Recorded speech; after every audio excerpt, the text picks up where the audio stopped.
Good morning.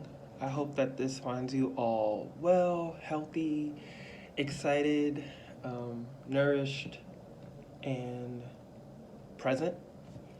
I wanted to talk a little bit about waiting well.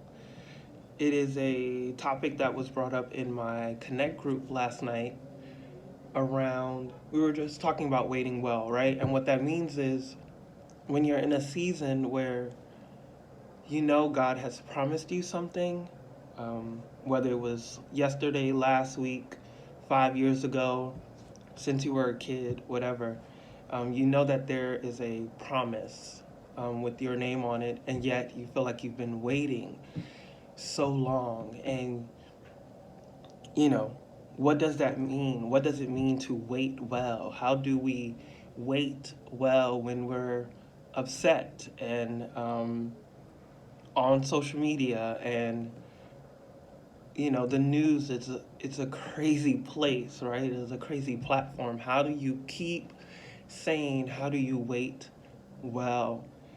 And for me, I wanted to just say that for me, I really focus on not becoming jealous or envious of other people.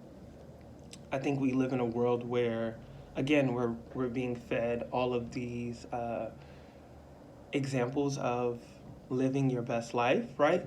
And so it is very easy for us, without context, without history, to just see examples of people doing that, living their best life, and not knowing how hard they worked, how many nights they cried, how many meetings they had to take, how many bad dates they had to go on, right? Those things.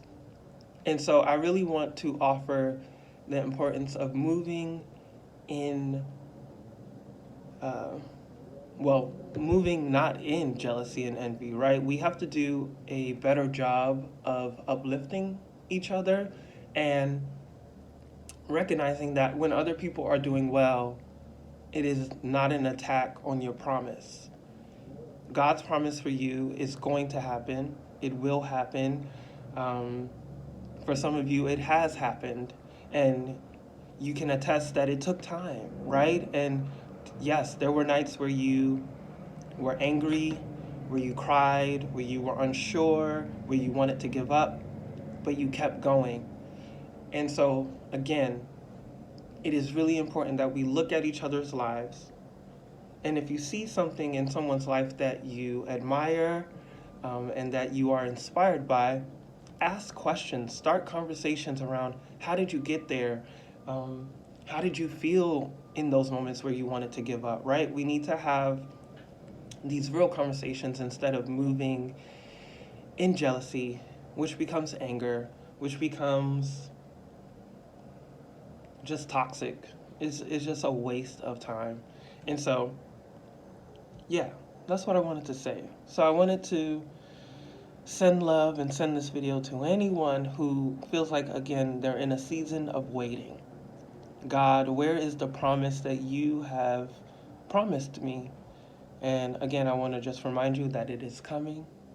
It is on the way. It has your name on it. And you're doing a great job.